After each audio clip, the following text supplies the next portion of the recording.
বেলারুশ সীমান্তে এক অভিবাসীকে লক্ষ্য করে গুলি ছুড়েছে পোল্যান্ড সেনাবাহিনীর এক সেনা। মঙ্গলবার সন্ধ্যায় বেলারুশ সীমান্ত পেরিয়ে পোল্যান্ড ঢোকার চেষ্টারত ওই অভিবাসীকে বাধা দিতেই তাকে লক্ষ্য করে রাবার বুলেট ছোড়া হয়। বিষয়টি নিশ্চিত করেছে দেশটির সশস্ত্র বাহিনীর অপারেশনাল কমান্ড। পুলিশ সংবাদ সংস্থা পিএ জানিয়েছে, মঙ্গলবার সন্ধ্যায় বেলারুশ থেকে পোল্যান্ডে ঢোকার চেষ্টা করছিলেন অভিবাসীরা। তাদের থামানোর চেষ্টার সময় এই ঘটনা ঘটে। পুলিশ সেনাবাহিনীর দ্বাদশ মেকানাইজড ডিভিশনের এক সংবাদ বিজ্ঞপ্তিতে বলা হয়েছে, ওই দিন রাত 8:37 দিকে পূর্ব পোল্যান্ডের নারেউকা গ্রামের কাছে এই ঘটনা ঘটে। সশস্ত্র বাহিনীর অপারেশনাল কমান্ড সামাজিক যোগাযোগ মাধ্যম এক্স প্ল্যাটফর্মে লিখেছে, পোডলাসি টাস্ক ফোর্সের সেনারা সরাসরি বল প্রয়োগমূলক ব্যবস্থা নিয়েছে। এর মধ্যে ছিল দাঙ্গা ঠেকানোর বন্দুক।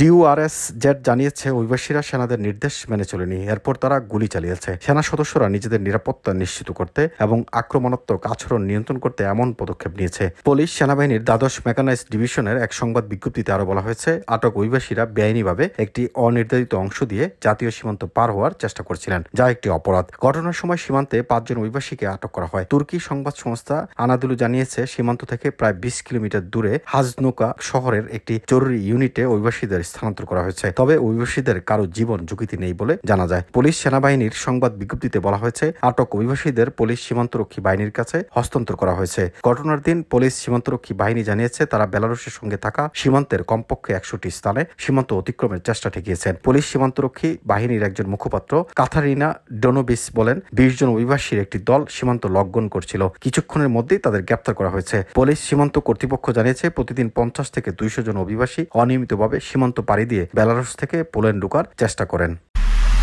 এমআইবি সংবাদ ও সংবাদ সংশ্লিষ্ট অনুষ্ঠান দেখতে ভিজিট করুন www.mibtelevision.tv ও facebook.com/mibtelevision.tv এবং সাবস্ক্রাইব করুন youtube.com/mibtelevision এ।